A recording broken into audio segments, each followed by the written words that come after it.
So there was a time when I got separated from my son's mother. He was 5 years old, and she wouldn't let me see him. And it wasn't legal, but I know that she was angry, and we were both angry, and it wasn't right, but I got through it. I don't know that he has. He's still dealing with it, but I remember thinking that I'd lost him because she told me she was going to take him from me. And I remember the feeling of losing, or feeling as if I'd lost my child.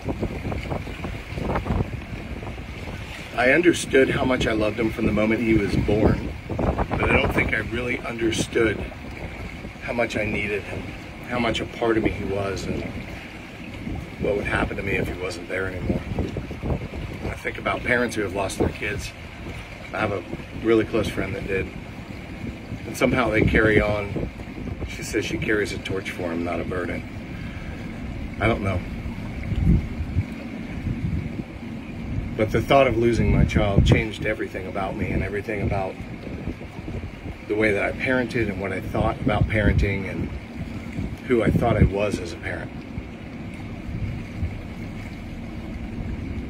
And I realized that I could find joy in it. Not that I could just enjoy it, but that I could find joy in it. That I didn't realize all this until I got him back. Until I got 50-50 and I had a 5-year-old and had no idea how to do anything as far as taking care of my house. I just didn't know what to do. I didn't know how to keep a home. It was pretty funny. I had to learn the hard way. But I did it, and I got okay at it.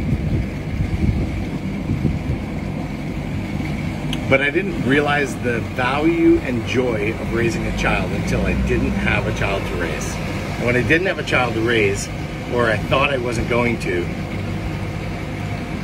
I wondered what my purpose was on this earth at that point.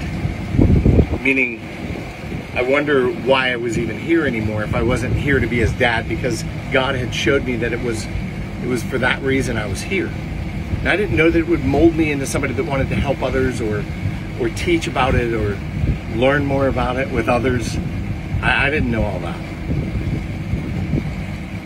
But God had a plan, and I'm glad he did, because I found joy in parenting that I think people forget. It is fun to play with your kids. You have a great time playing with your kids, but I'm talking about joy in every moment. I'm talking about watching your child grow, and I mean really paying attention. There are times in their lives where they get kind of quiet and pull back, and they need to reassess and decide who they are, and hopefully they talk to you through all of that. Sometimes they don't, but if you've built a good rapport with them before, they will, and if you didn't before, you can. It's important that you do, because beyond the joy of parenting, beyond the love that we have for our children, is our legacy. I told you, I want my ceiling to be his floor. And I'm not doing it for selfish reasons. I want him to be successful. I want my grandchildren to be successful, and their children, and their children, and their children. And I want to leave an inheritance for them that will give them some extra tools and a little bit of a head start to build what they want to build, to allow them to create rather than just survive. I found the value in parenting, and I want to share it with people every day. I want them to see the joy and the value in raising a child up to be all that he can be and putting the time in. It's not easy. It takes a lot of work, but it's so much fun.